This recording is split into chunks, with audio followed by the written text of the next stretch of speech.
আমন্ত্রণ দেশ বাংলা সংবাদে। আপনাদের সাথে আছে আমি সাবিনা সুলতানা। শুরুতেই সংবাদ শিরোনাম। শরীয়তপুরের গোসাইরহাট নতুন সড়কে ছোট বড় গর্ত, তদন্ত করে ব্যবস্থা গ্রহণের আশ্বাস সড়ক ও জনপথ বিভাগের। এবং ভুয়া বিল দেখিয়ে টাকা হাতিয়ে নেওয়ার অভিযোগ যশোর ওজো পাটিকর কর্মকর্তার বিরুদ্ধে, প্রমাণ পেলে ব্যবস্থা নেবে ব্যাংক কর্তৃপক্ষ।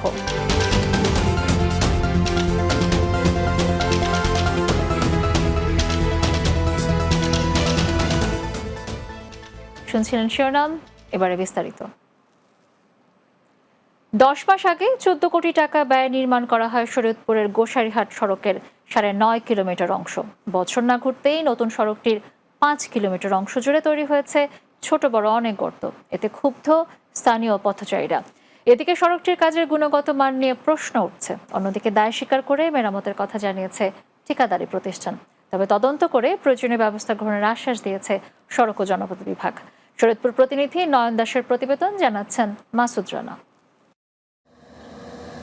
গত অর্থ বছরে সড়ক ও জনপথ বিভাগের সংস্কারের আওতায় শরীয়তপুরে বড়িরহাট থেকে গোসাইর উপজেলার 16 কিলোমিটার সড়কের 9.5 কিলোমিটার অংশ পুনর্নির্মাণ করা হয়। 14 কোটি 73 লাখ টাকা ব্যয়ে নির্মাণ কাজের দায়িত্ব দেওয়া হয় র্যাব আরসি প্রাইভেট লিমিটেড নামে মাদারীপুরের এক ঠিকাদারি প্রতিষ্ঠানকে। 2023 সালের জানুয়ারিতে সড়কটি নির্মাণে কার্যাদেশ দেওয়া হয়, আর সেপ্টেম্বর মাসে কাজটি শেষ করে ঠিকাদারি প্রতিষ্ঠান। নির্মাণের 1 বছর যেতে না যেতেই নতুন সড়কটির 3 খাম্বা এলাকা থেকে শীতলকৌড়া পর্যন্ত 5 কিলোমিটার অংশ জুড়ে 25 থেকে 30টি ছোট বড় গর্তের সৃষ্টি হয়েছে। এতে কাজের মান নিয়ে ক্ষোভ প্রকাশ করেছেন পথচারী ও চালকরা। বেশিরভাগ মোটরসাইকেল রাত্রেবেলা চলতে গেলে গাত্তায় পড়ে গেলে অ্যাক্সিডেন্টের সম্ভাবনা বেশি থাকে।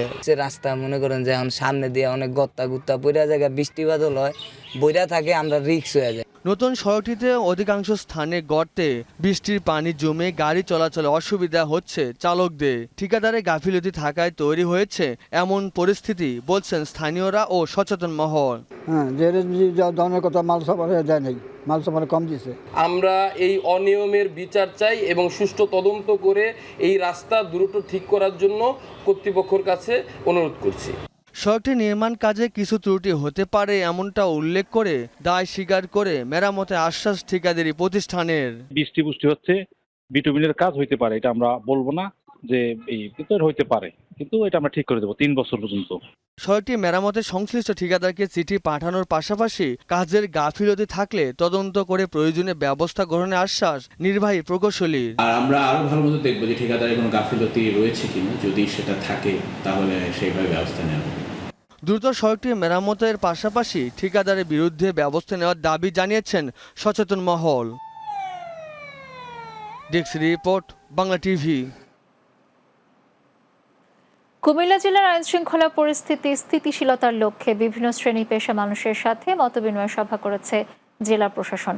জেলা প্রশাসক সম্মেলন কক্ষে জেলা প্রশাসক মোহাম্মদ মুশফিকুর রহমানের সভাপতিত্বে সভা অনুষ্ঠিত হয়। এ সময় জেলা বিএনপির আহ্বায়ক ও সাবেক সংসদ সদস্য আমিনুর রশিদ ইয়াসিন, মহানগর জামায়াতের আমির কাজী দীন মোহাম্মদ, জেলা জাতীয় পার্টির সভাপতি ইয়ার আহমেদ সেলিম সহ বিভিন্ন রাজনৈতিক দলের নেতৃবৃন্দ উপস্থিত ছিলেন। সভায় জেলার আইন শৃঙ্খলা পরিস্থিতি স্বাভাবিক রাখতে সকলে ঐক্যবদ্ধভাবে কাজ করার প্রতিশ্রুতি ব্যক্ত করেন।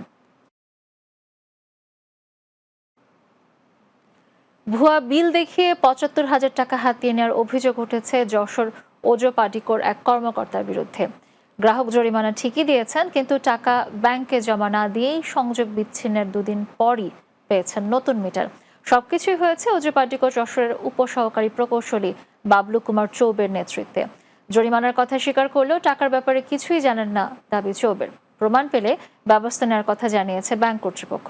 যশোর প্রতিনিধি সালাউদ্দিন সাগরের প্রতিবেদন, জানাচ্ছেন অর্ণব নাসির। 2019 সালের একটি বিদ্যুৎ সংযোগ বিচ্ছিন্নের জরিমানা বিলকে কেন্দ্র করে মূলত অনুসন্ধান শুরু হয়। ওই বছর 24 অক্টোবর যশোরের বিরামপুরে অবৈধ বিদ্যুৎ সংযোগের অভিযোগে রবিউল ইসলাম নামে এক ব্যক্তির বাড়িতে অভিযান চালিয়ে বৈদ্যুতিক মিটার খুলে নিয়ে যান ওজো পাটিকর যশোরের উপসহকারী প্রকৌশলী বাবলু কুমার চৌবে। এ সময় জরিমানা বিল ইস্যু করে মোট ৭৫,১৭৯ টাকা আদায় করা হয়। পরদিনই লাগানো হয় নতুন মিটার। তবে ব্যাংকে জমা হয়নি কোনো টাকা, এমনকি রেজিস্ট্রি হয়নি অফিসের লেজার বুকেও। আমার মিটার আছে, তা সত্ত্বেও আমার মিটার তারা কাটিয়ে চলে যায়। আমি সেখানে একটা অনেক বড় আকারের আমার বিল জরিমানা করে আমার সেই বিলটা তারা নেয়। আমার তেমন কোনো কাগজ দিইনি, মুখে বললো যান আপনার ঠিক আছে, আপনার ইয়ে শোধ হয়েছে, আপনি আপনার লাইন লাগাই দেবে। এই এলাকাটা সিন্ডিকেট আছে, এরা হচ্ছে যখন যে মানুষটারে নরম পায় তাকে এইভাবে করে হ্যারেস করে আইসে রাত্রে এই কাজগুলো করে, প্রায় ঘটে এইগুলো। বাবলু কুমার চৌবে পদোন্নতি পেয়ে বর্তমানে নড়াইল ওজোপাডিকোতে সহকারী প্রকৌশলীর দায়িত্ব পালন করছেন। যশোর শহরের বেচপাড়ায় কিনেছেন জমি, গড়েছেন বহুতল বাড়িও। তবে বেচপাড়ায় টিনের ঝুপড়ি ঘর ছাড়া কিছুই নেই এমন দাবি তার। আর এই খসড়াগুলো সাধারণত আমরাই করি, যেটা ডিসিশন দেয় আমরা। আমার যতদিন মনে হয় কি দেখি জরিমানা করে দিয়েছিলাম, এর বিষয়ে আমার কোনো সংক্ষিপ্ততা নেই। কর্তৃপক্ষ বলছে ওই বিলের কাগজটি মূলত একটি খসড়া। অফিস প্রধানের স্বাক্ষর ছাড়া সেটি গ্রাহকের কাছে যাওয়ার কথা নয়। এই বিলটা শুধুমাত্র একটা বিল ফরম্যাট, শুধু তৈরি করা হয়েছে, এইটা সরকারের খাতে যাওয়ার কোনো প্রমাণ নেই। এদিকে যে বিল দেখিয়ে গ্রাহকের কাছ থেকে টাকা নেওয়া হয়েছে সেটি অসম্পূর্ণ বলে ব্যাংক কর্তৃপক্ষ জানিয়েছে। এই বিলটা জমা নেওয়ার জন্য বিলে অ্যাকাউন্ট নাম্বার এবং সিগনেচার থাকতে হয় এবং শাখার নাম উল্লেখ থাকতে, সেটা কিন্তু এই বিলে নাই, সুতরাং এটা ইনকমপ্লিট বিল। ক্যামেরার সামনে কথা বলেননি যশোর অগ্রণী ব্যাংক বাজার শাখার তত্ত্বাবধায়ক প্রকৌশলী অমূল্য কুমার সরকার। তবে প্রমাণ পেলেই আইনগত ব্যবস্থা নেওয়া হবে বলে আশ্বাস দিয়েছেন তিনি। Desk report, Bangla TV. দেশ বাংলা নিচ্ছে একটি বিরতি, ফিরে আসার পর অন্যান্য সংবাদের সাথে আরও যা থাকছে। নেত্রকোনার বিখ্যাত বালিশ মিষ্টির সুনাম ছড়িয়েছে দেশের গণ্ডি পেরিয়ে বিদেশেও। একটি মিষ্টির ওজন হয় প্রায় 3 কেজি।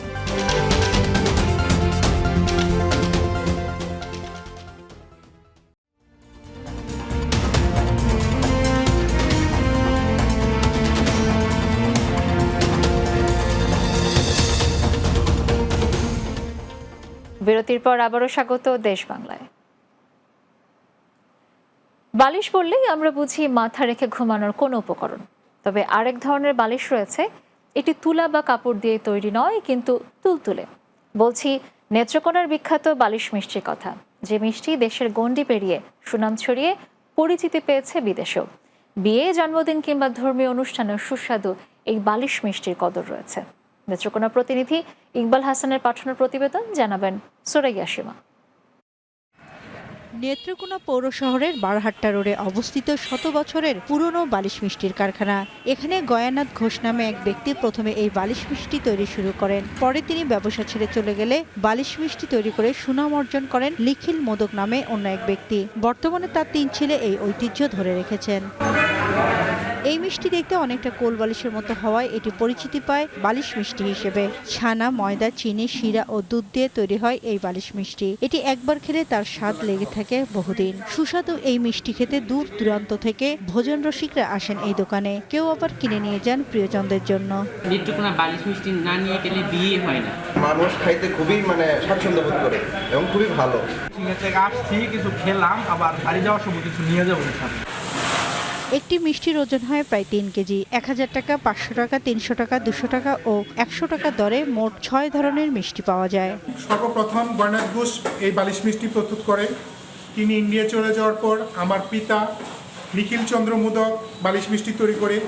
তিনি মারা যাওয়ার পর আমরা 3 ভাই বালিশ মিষ্টি পরিচালনা করে আসছি। অনেক পরিশ্রমের পরে আজকে আমি বালিশ মিষ্টি বানাইতে পারি। ওই কাজ এখন শিখছি আমি। এখন আমি পরিচালনা করছি গয়ানাথ মিষ্টি দোকানের বালিশ। আমাদের উস্তাদ সুভাষচন্দ্র নায়ক, তিনি আমার উস্তাদ, তিনি আমাদের কাজ শেখাইতেছেন। বালিশ মিষ্টি এখন নেত্রকোনার ঐতিহ্য। বিখ্যাত এই বালিশ মিষ্টি শুধুমাত্র নেত্রকোনাতেই তৈরি হয়। এই মিষ্টি দেশের গণ্ডি পেরিয়ে সুনাম ছড়িয়েছে বিদেশেও। সরকারিভাবে এটা স্বীকৃতি পাওয়ার জন্য আমরা জিআই প্রোডাক্ট হিসেবে তালিকাভুক্ত করার জন্য আমরা উদ্যোগ নিয়েছি। আমাদের কাজ অনেক দূর এগিয়ে গেছে। Desk report, Bangla TV. বৈষম্য বিরোধী ছাত্র আন্দোলনের নিহত শিক্ষার্থীদের স্মরণে পাবনায় আলপনা অঙ্কন করেছে শিক্ষার্থীরা। বৃহস্পতিবার সকালে শহরের প্রাণকেন্দ্র আন্দোলনে শহীদদের স্মরণে রংতুলি হাতে আলপনা করেন তারা। এ সময় শিক্ষার্থীরা বলেন, গত 4 আগস্ট পাবনায় গুলিতে নিহত শিক্ষার্থীদের স্মরণে এই কর্মসূচি হাতে নিয়েছে তারা। একই সাথে শহরের ট্রাফিক নিয়ন্ত্রণ সহ পরিষ্কার পরিচ্ছন্নতার কর্মসূচিও পালন করে যাচ্ছে শিক্ষার্থীরা। সকল পুলিশ হত্যার দৃষ্টান্তমূলক শাস্তি নিশ্চিত করা, নিহতদের পরিবারের ক্ষতিপূরণ সহ 11 দফা দাবি বাস্তবায়নের লক্ষ্যে নড়াইলে বিক্ষোভ সমাবেশ করেছে পুলিশ সদস্যরা। নড়াইল পুলিশ লাইন্স চত্বরে এ কর্মসূচিতে বিভিন্ন স্তরের পুলিশ সদস্যরা অংশ নেন। এ সময় দুর্নীতিগ্রস্ত পুলিশ সদস্যদের বিরুদ্ধে বিভিন্ন স্লোগান দেন মিছিলে অংশগ্রহণকারী পুলিশ সদস্যরা। শেষে অবিলম্বে দাবি বাস্তবায়নের মাধ্যমে কাজের পরিবেশ ফিরিয়ে আনার দাবি জানান তারা। বৈষম্য বিরোধী ছাত্র আন্দোলনে নিহত পুলিশ সদস্যের রুহের মাগফিরাত কামনায় পাবনায় দোয়া মাহফিল করেছে জেলা পুলিশ প্রশাসন। পাবনা পুলিশ লাইন্স মসজিদে দোয়া মাহফিলের পর পুলিশ কর্মকর্তারা বিক্ষোভ মিছিল করে। এ সময় উপস্থিত ছিলেন অতিরিক্ত পুলিশ সুপার মাসুদ আলম, জিয়াউর রহমান সহ পুলিশ সদস্যরা।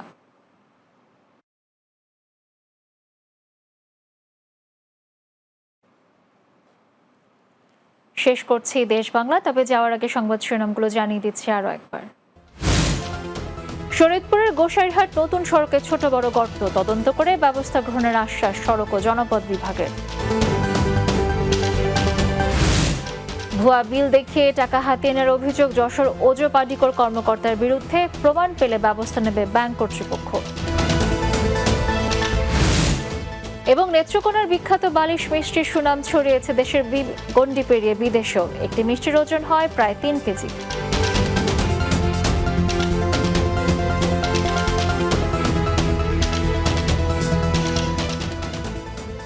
দর্শক, এই ছিল দেশ বাংলায়। আমাদের পরবর্তী সংবাদ বিকেল 4:30 দিনের বাংলা দেখার আমন্ত্রণ রইল। আর এতক্ষণ সঙ্গে থাকার জন্য ধন্যবাদ সবাইকে।